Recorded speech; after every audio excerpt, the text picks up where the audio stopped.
ప్రభు పేరట మీ అందరికీ శుభాభివందనములు. ఈరోజు మన అనుదిన వాక్య ధ్యానమైన ఎడారిలో సెలయేళ్లలోని వాక్యము. నీవేళ నాతో వ్యాజ్యమాడుచున్నావో నాకు తెలియజేయుము. యోబు గ్రంథము 10వ అధ్యాయము 2వ వచనము. అలసిపోయిన ఓ హృదయమా, ఒకవేళ నీ సౌందర్యాన్ని పరిపూర్ణం చెయ్యడానికి దేవుడు నిన్నిలా బాధలకి గురి చేస్తున్నాడేమో. నీలోని కొన్ని అందాలు శ్రమల్లో గాని బయటకి తెలియనివి ఉన్నాయి. ప్రేమ మిడుగురు పురుగు లాంటిది. చుట్టూ చీకటి అలుముకున్నప్పుడే తప్ప దాని వెలుగు బయటకి కనబడదు. నిరీక్షణ అనేది మిణుకుమనే తారలాంటిది. సమృద్ధిగా ఉన్న పరిస్థితుల్లో పగటి వేళ సూర్యకాంతిలో అది కనబడదు. శ్రమకాలంలో చీకటి రాత్రిలోనే దాన్ని చూడగలం. కష్టాలనేవి నల్లని మకమల్ గుడ్డల్లాంటివి. వాటిలో దేవుడు వజ్రాల వంటి తన దీవెనలను చుట్టి తన పిల్లల కోసం ఉంచాడు.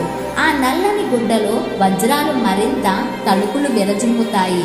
ఇంతకు ముందే కదా నువ్వు మోకాళ్ళుని ప్రార్థించావు, ప్రభు నాకు విశ్వాసం లేదేమోనని నాకు సందేహంగా ఉంది, నాకు విశ్వాసం ఉంది అని నాకు తెలిసేలా చెయ్యి అని. మరి కష్టాలను పంపమని ప్రార్థించడమేగా ఇది. నీకు తెలియకపోవచ్చు ఈ ప్రార్థనకి పర్యవసానం. ఎందుకంటే నీలోని విశ్వాసం పరీక్షకి గురైనప్పుడే కదా విశ్వాసం అసలు ఉన్నది లేనిది తెలిసేది. ఇది నీకు ఆధారం. మనలోని సులక్షణాలు వెలుగులోకి రప్పించడం కోసం దేవుడు మనపైకి శ్రమలను పంపుతుంటాడు.